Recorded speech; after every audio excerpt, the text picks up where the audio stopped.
Let's talk about America's real welfare queens. Republicans on Capitol Hill love to argue that welfare programs are costing taxpayers billions of dollars every year, and the welfare recipients are able to live lavish lifestyles thanks to the government.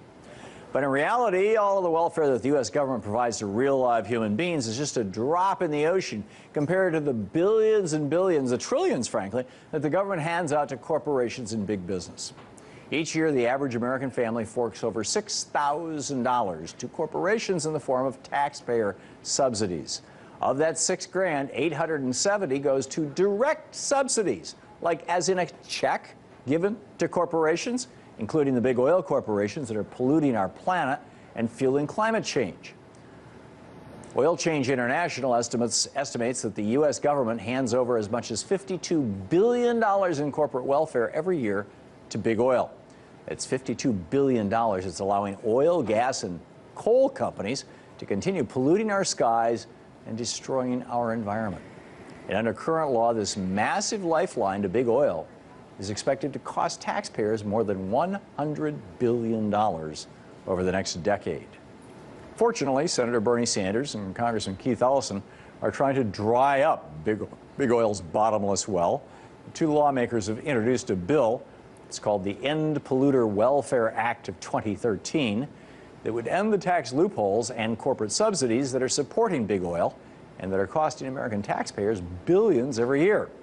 As Senator Sanders put it, at a time when fossil fuel companies are racking up record profits, it is time to end the absurdity of American taxpayers providing massive subsidies to these hugely profitable fossil fuel corporations.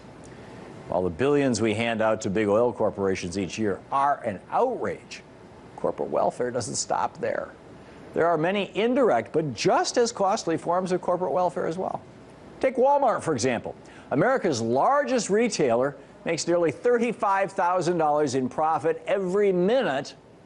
And as of 2012, the corporation's annual sales were around $405 billion. But those huge profits don't trickle down to their employees, who on average make just $9 an hour. Those extremely low wages, combined with very poor benefits, force many Walmart employees to reach out to the government, that's us, for assistance with health care, food, and housing costs.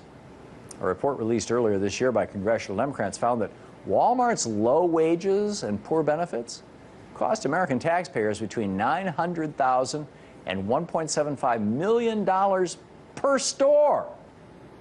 That's our subsidy of Walmart.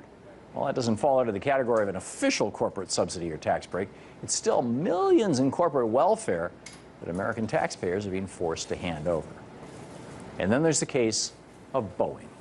Earlier this month, in an attempt to keep Boeing in Washington state and to keep secure thousands of jobs, the Washington state legislature approved a record state corporate tax break of almost $9 billion for the airplane manufacturer.